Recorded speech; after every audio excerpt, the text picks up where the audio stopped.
Seperti yang kita semua sedia maklum, pemandaran yang pesat dan pertumbuhan penduduk yang mencanak naik telah menyumbang kepada peningkatan pencemaran air di sungai Malaysia. Hal ini dalam pada masa yang sama menjadi satu daripada faktor peningkatan pencemaran air di Malaysia. Kini, kami berada di Sungai Sintok untuk mencari apakah punca pencemaran dan kesan pencemaran sungai ini terhadap kawasan sekitar. Dikatakan, punca utama pencemaran Sungai Sintok adalah datangnya daripada luar kampus. Hari ini, kita akan mengupas isu ini dengan lebih lanjut bersama Encik Amran. Sungai Sintok merupakan sungai yang terletak di daerah Sintok Kedah. Titik permulaan sungai ini terletak di dalam kampus Universiti Utara Malaysia. Sungai Sintok ini mempunyai ukuran kira-kira 10 km hingga 15 km panjang.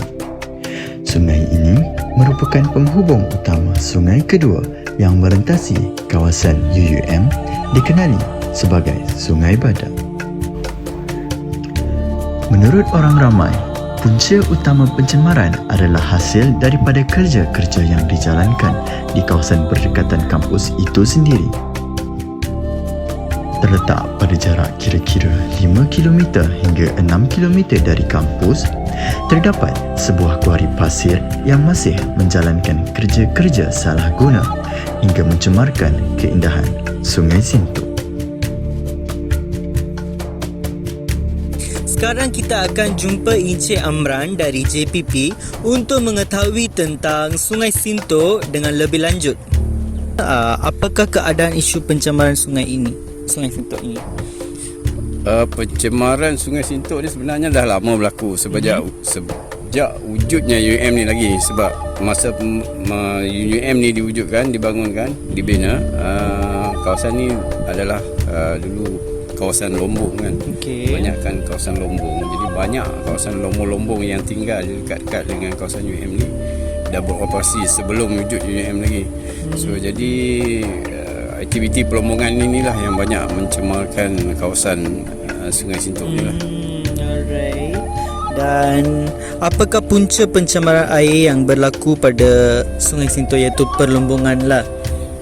Mainly perlombongan. Ya, salah satunya perlombongan lah, dan lagi adalah masalah balakan juga lah.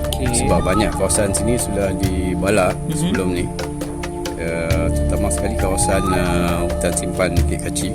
So dia ingat dia dah dibalak. Kalau kita tengok sekarang pun dah memang tak ada hutan lagi dah kawasan tu. Dia dah jadi kawasan ladang sawit dan ladang getah. So itu menyumbangkan besarlah yang menyumbangkan pencemaran kepada Sungai Sintok ni. Sebab dia pertemuan Sungai Kacik dengan Sungai Sintok tu, dia membawa sedimen daripada Sungai Kacik lah banyak. Seterusnya, siapakah yang perlu bertanggungjawab terhadap pencemaran Sungai Sintok ini? Ini soalannya sukar saya nak jawab. Sebab ini adalah kawasan Kerajaan Negeri Kedah kan. Jadi sepatutnya Kerajaan Negeri Kedah ni dikena perancangan lah kawasan mana yang boleh dibangunkan atau kawasan mana yang tak perlu dibangunkan. Biasa kawasan-kawasan catchment area ni untuk kawasan tadaan air, kawasan sungai ni sepatutnya dia kena ada buffer zone kan, untuk supaya bila aktiviti kerja tanah dilakukan tak mencemarkan sungai kita ni kan. Tapi nampaknya kita tengok boleh kata semua aktiviti pelombongan apa semua dia melibatkan kawasan sungai kan. Semua dia melalui laluan sungai. Pada hari-hari biasa, kawasan persekitaran Sungai Sintok dapat dijadikan tempat rekreasi dengan pemandangan yang indah dan mendamaikan. Walau bagaimanapun, ibarat api dalam sekam, kecantikan ini datang dengan ancaman yang tidak mudah diduga. Pada musim hujan, paras air di Sungai Sintok boleh meningkat mencecah hingga 2.5 meter hingga 3 meter. Paras air yang meningkat ini malah boleh menyebabkan beberapa kawasan sekitar dan dalam Universiti Utara Malaysia banjir. Berikut merupakan beberapa rakaman banjir yang pernah terjadi di Universiti Utara Malaysia sebelum ini.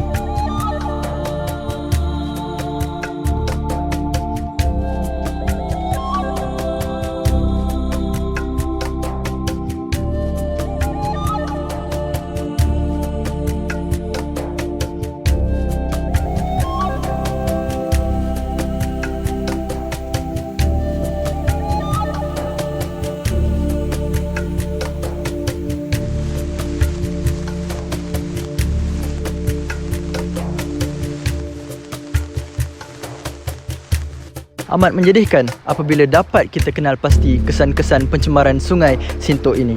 Maka dengan itu dapat dilihat bahawa Sungai Sintok ini semakin tercemar dan perlu untuk pihak yang bertanggungjawab cakna akan keadaan sungai ini sebelum keadaan menjadi semakin parah.